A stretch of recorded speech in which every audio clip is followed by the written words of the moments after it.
Hello and good afternoon, ladies and gentlemen. You are watching L24 News streaming live from the capital, Algiers. I'm Abdurrahim Kashur, and to the headlines.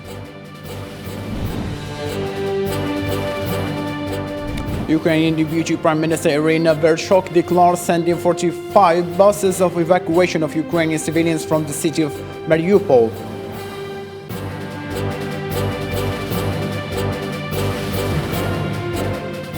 Russian forces bombarded the outskirts of Kiev after it announced a reduction in its attacks.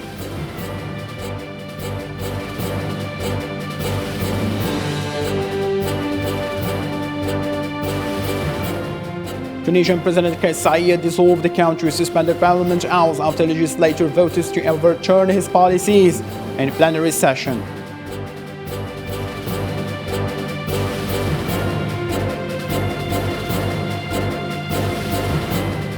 An Australian journalist appeared in court for disclosing state secrets abroad.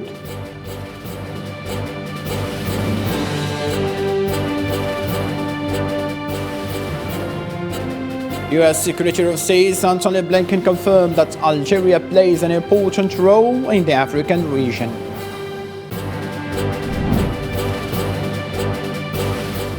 Hello again and welcome those who are to today's top stories. In the 36th day of the Russian military operation in Ukraine, this is the updates. In a video conference with Australian, Ukrainian President addressed Parliament about Russia's invasion of his country. Morrison described the leaders as a lion of democracy and pledged to support the country against Moscow war criminal Vladimir Putin. Ukraine and Russian negotiators are set to resume talks on Friday, according to Ukrainian negotiators head David Arkamia. Ukrainian refugees continue to flow into Moldova a month after the start of the conflict. On Wednesday, the Russian forces bombarded the outskirts of Kiev, a day after it announced a reduction in attacks there, a move that the West regarded as a trick by Russians to regroup.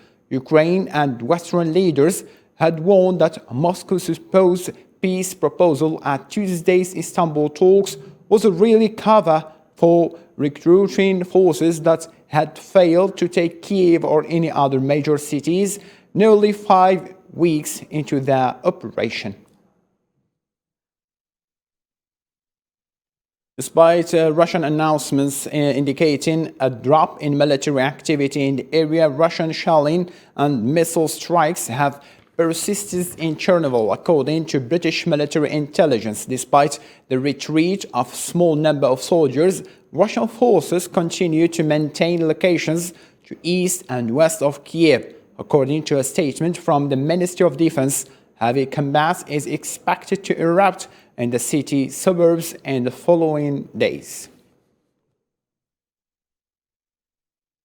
In the same context, on Wednesday evening, Ukrainian President Vladimir Zelensky warned of a new imminent Russian attack on his country's eastern front, saying that he does not believe Moscow's earlier pledge that it will scale back its offensive war. Vladimir Zelensky said in a video address to the nation that he does not trust Russian promises to reduce military activity and that he will not give anything up. People talk about the withdrawal of troops from Kiev and Chernihiv, the so-called decrease in activity of the occupiers in these regions. We know that this is the withdrawal, but the consequences of exile, the consequences of the work of our defenders. But at the same time, we see the build-up of Russian troops for new strikes in the Donbass. We are preparing for this. We don't believe anyone, not a single nice phrase. There is a real situation on the battlefield, and that's the most important thing. We won't back down.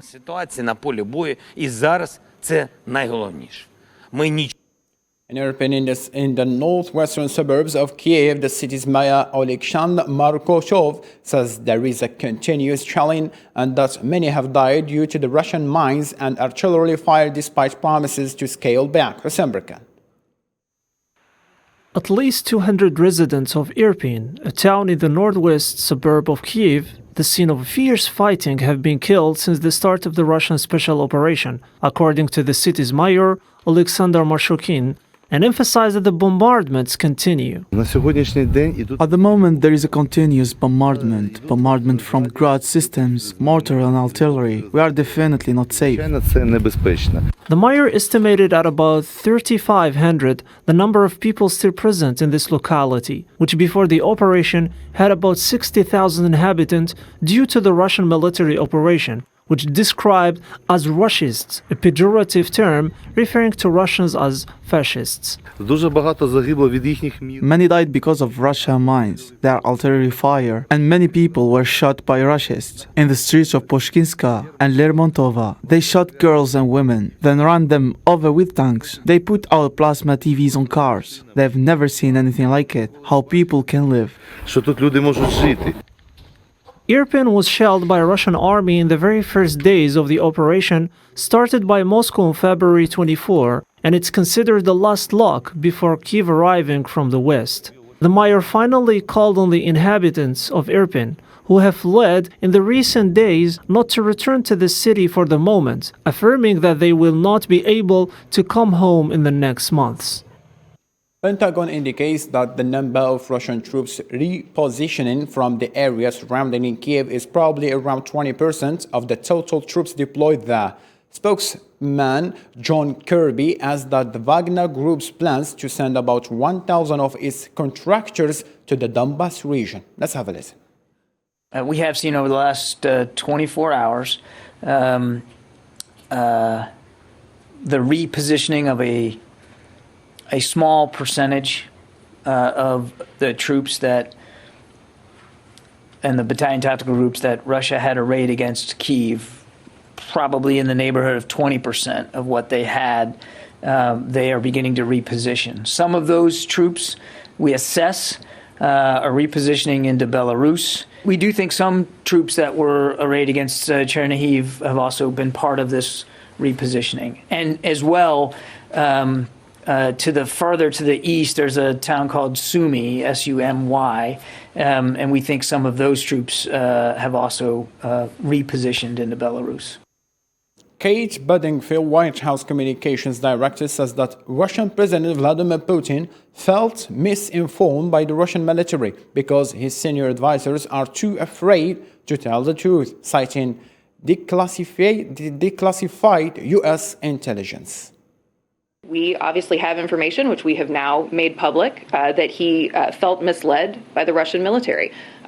We believe he's being misinformed by his advisors about how badly the Russian military is performing and how the Russian economy is being crippled by sanctions, because, again, his senior advisors are too afraid to tell him the truth. We continue to see evidence today of Russia attacking in places where they had previously said they would not. So I think that is self-evident, and obviously we continue to do everything we can to flow assistance, security assistance to the Ukrainians.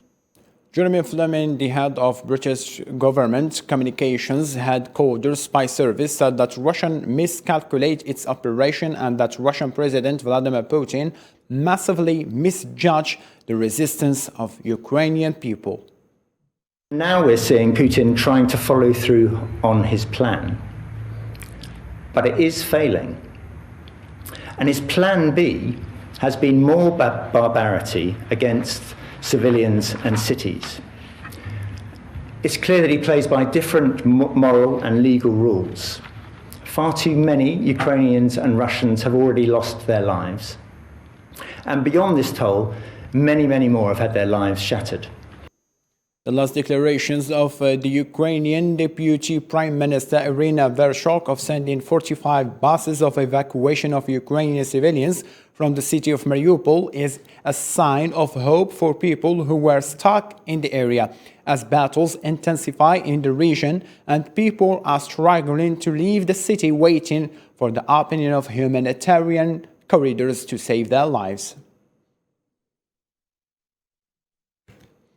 Ukrainian civilians remaining in Mariupol are still living their days full of starvation and disaster, as most of them could not find a way to leave the city, which survives a heavy shelling wave by Russian forces. Struggles to flee the almost destroyed city have failed to put them away from the danger that surrounding them from all sides. Usama Yadi.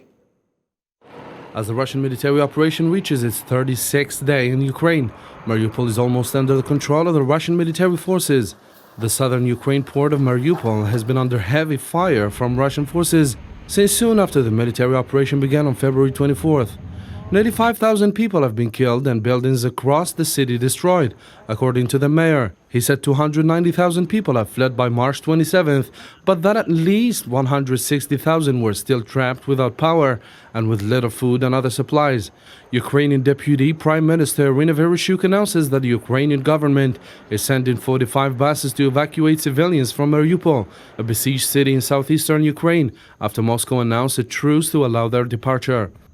During the night, we received a message from the International Committee of the Red Cross that the Russian Federation confirms that it is ready to open access for the humanitarian convoy to the city of Mariupol via the city of Bardyansk. We sent 45 buses on the Mariupol route. Russia has vilified the Azov Battalion, a far-right militia that is part of Ukraine's National Guard and has been helping defend Mariupol. One of the declared goals of Putin's special operation was to denazify Ukraine. Western leaders say that was a baseless pretext for an unjustified military interference, but Putin will likely to hold the defeat of the Azov Battalion or the capture of any of its fighters as a milestone. During a visit to Washington, D.C., German Defense Minister Christian Lambert stated that NATO and EU are even closer than ever before to Putin. She also pledged to provide weaponry and military equipment to Ukraine, while expressing her skepticism of Russia, who has pledged to dramatically curtail its military activities in the direction of Kiev and Chernobyl. Let's have a listen.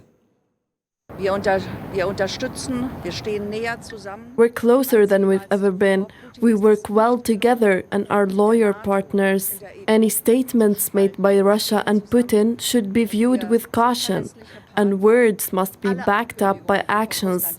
It is critical that Russia does not just redeploy forces and search for another means to perpetuate this heinous conflict. As a result, there's a lot of doubt about whether what's been declared will actually materialize.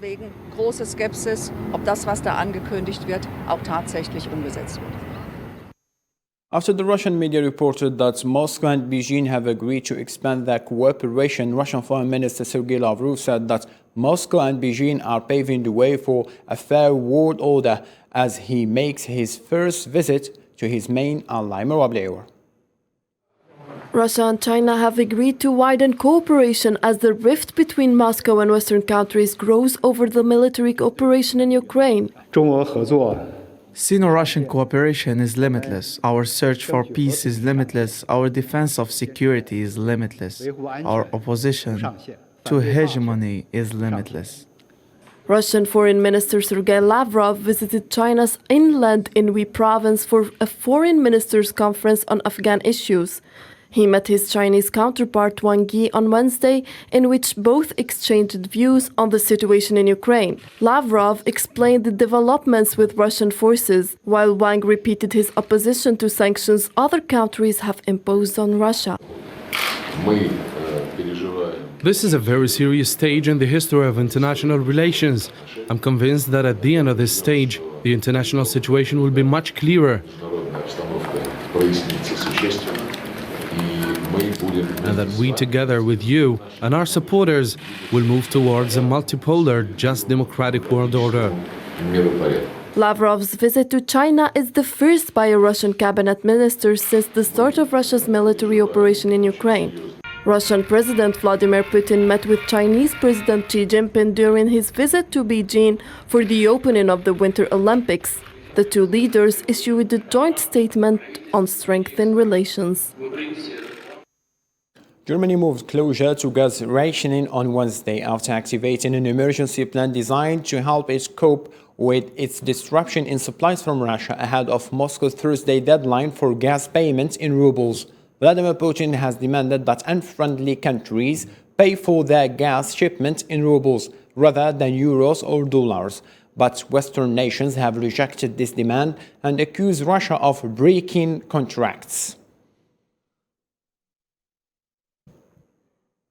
Following the economic sanctions on the Kremlin, Indian authorities are proposing dedicated rupee-ruble payment channels for trade with Russia in order to meet current trade obligations. According to experts, a payment method might pave the way for cheaper oil imports to India, as well as new market prospects for Indian manufacturers of agriculture, machinery, medicine, furniture, and bathroom fitting, among other things. According to U.S. sources, the Biden administration is considering releasing more than 180 million barrels of oil over several months from the Strategic Petroleum Reserve, which is equivalent to around 2 days of a global demand, and it's considered the third time for U.S. has tapped its strategic reserves in the last 6 months, and the largest release in the near 50 years history of the SPR. In the midst of escalating tensions on the divided peninsula, South Korea announced the successful launch of its first solid-fuel rocket, which is described as a crucial step toward attaining space surveillance capacity. The launch came 6 days after North Korea announced it had conducted its first intercontinental ballistic missile test since 2017, the latest in a series of weapons tests in the beginning of the year. During his during his visit to Algeria, U.S. Secretary of State Antony Blinken confirmed that Algeria plays an important role in the African region. He stressed that Algiers and Washington are working in full coordination to combat terrorism, and they also share the same concerns about the problems of the African-American coast region. The talks between Blinken and Algerian Foreign Minister Ramtalla Mamra focused mostly on opportunities for consolidating bilateral partnerships. Zara Furjani on Watch Follow. U.S. Secretary of State Antony Blinken said during his visit to Algeria on Wednesday that the volume of economic exchanges between the two countries witnessed a great development during 2021, despite the corona pandemic, considering that relations between Algiers and Washington could be greater than they are by relying on economic partners on both sides. In the United States and Algeria totaled $1.2 billion. In 2021, even with COVID, it more than doubled to $2.6 billion. Blinken's statement about the need to develop bilateral relations through economic partners gives the impression that the economic partnership between Algeria and U.S. can open wide cooperation in various fields. We just signed recently a 3-year agreement with Columbia University I happen to attend, and the Algerian Ministry of Higher Education and Scientific Research that will help revamp Algeria's curriculum for teaching English language in universities. Economic cooperation between Algeria and the United States of America is important to strengthen bilateral relations between the two countries. The field of investment can attract American investors, especially with regards to renewable energies and technology and the agricultural sector. Kais Saied dissolved the country's suspended parliament on Wednesday, hours after legislators voted to overturn his policies in plenary session, which they called extraordinary measures. Islam Sidon, what follow? Tunisia's President Kais Saied has dissolved the country's parliament 8 months after suspending it in July. The statement came at a National Security Council meeting only hours after parliamentarians arranged an online session and passed a bill opposing his exceptional measures, which they say hold the democratic process and establish the power of a single man in the country.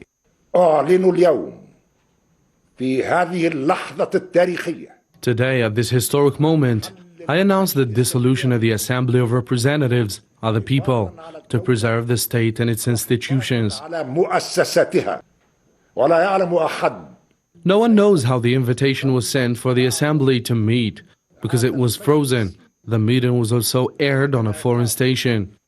Said condemned Parliament's act as a coup attempt and said those who are blamed had betrayed the nation. The former law professor elected in 2019 amid public anger against the political class. On July 25th of yesteryear, he dismissed the government and froze the assembly. He later positioned himself to rule and legislate by decree. Many Tunisians support Said's moves, since they were tired of the often stalemated political system, which arose following the overthrow of Tunisia's former late president, Zin Labidin Ben Ali. She faces life sentence. Chong Lee, an Australian journalist, appeared in court on Thursday for disclosing state secrets abroad. An unexpected fate for former Beijing television presenter after 18 months of detention, including the first 6 incommunicado. The fate of this mother of 2 children is combined with the evolution of relations between Beijing and Canberra, which have fallen to the lowest level in recent years. Let's have a listen. We have no information about the charges or allegations against Ms. Chung, and no, we just don't have any information on that. And that is part of the reason why we're so concerned, because we have no basis on which to understand why she's being detained. According to World Health Organization study issued Wednesday, the number of persons died by the coronavirus increased by more than 40% last week, owing to changes in how COVID-19 deaths were recorded across the American and the newly updated statistics from India. Let's have a listen. Today, WHO is releasing our updated strategic preparedness, readiness, and response plan for COVID-19. This is our 3rd strategic plan for COVID-19, and it could end, should be our last. It lays out 3 possible scenarios for how the pandemic could evolve this year. Based on what we know now, the most likely scenario is that the virus continues to evolve, but the severity of disease it causes reduces over time as immunity increases due to vaccination and infection. Salvador's Congress doubled punishment for gang-related offenses on Wednesday, building on a state of emergency declared by lawmakers last week as President Nayib chases the country's most powerful street gangs. Minister of Justice and Public Security Gustavo Villatoro stated that merely being a member of a gang would now result in exemplary punishment. Buckley had sought modifications to El Salvador's criminal code, which were approved by 76 of 84 legislators. From now on, being a member of a terrorist group will be considered as a crime, and they would get an exemplar sentence. We won't tolerate more abuses from these criminal groups. Qatar launched one of the world's largest sports museums on Wednesday, featuring artifacts from some of the world's most renowned Olympic heroes as well as local athletes, aiming to enhance attempts to recruit a new generation to sports. Sofian Kantori. The museum took more than 15 years to get the Qatar Olympic and Sports Museum off the drawing board and into operation near to one of the stadiums that will host this year's World Cup, and it's 19,000 square meters in size. Most of the display that we walked you through today in the 5 galleries is permanent. We have out of 17,000 objects in collection, not all of which are on display, but out of 17,000 in collection, 3,000 roughly are loaned. Its 17,000 objects include a glove worn by late boxing legend Muhammad Ali when he won a golden medal at the 1960 Rome Olympics, a Ferrari driven by Formula One champion Michael Schumacher, and a shirt worn by Brazilian football legend Pelé after scoring private collections and negotiating with the International Olympic Committee and other federations. Recognition. If I knew that there was a wall that with an athlete, a local athlete on it, for sure I want to be better than that athlete. So I will do 110% to be on that wall as well. Now I'm a target, I'm behind there, so that people can work against it and just they can remove my picture. A cricket bat belonging to the Indian legend Sachin Tendulkar is also on display, as well as a flame from each contemporary Olympics Games. We are not showing off. We have evidence. We have the confidence. We earn the confidence of international federation, international Olympic. The museum is part of the multi-billion-dollar effort by Qatar's government to transform the Gulf state into a cultural hotspot, in addition to its lavish expenditure on sporting events. Mexico's football national team has qualified for 2022 World Cup in Qatar, finishing second in the 8-team group and earned a straight ticket after beating El Salvador on Wednesday night in the last CONCACAF qualifiers. Meanwhile, Mexican football fans were unhappy and expected greater results. They should have scored more. He had everything, but you know, it's Mexico. The results depends on the players, but we, the supporters, we give 100%. People want more. They want the squad to play a more exciting game, to score goals, and to put a lot of effort into it. Well, at least they qualify. To this end, ladies and gentlemen, thank you so much for being with us. Take care for yourself and bye-bye.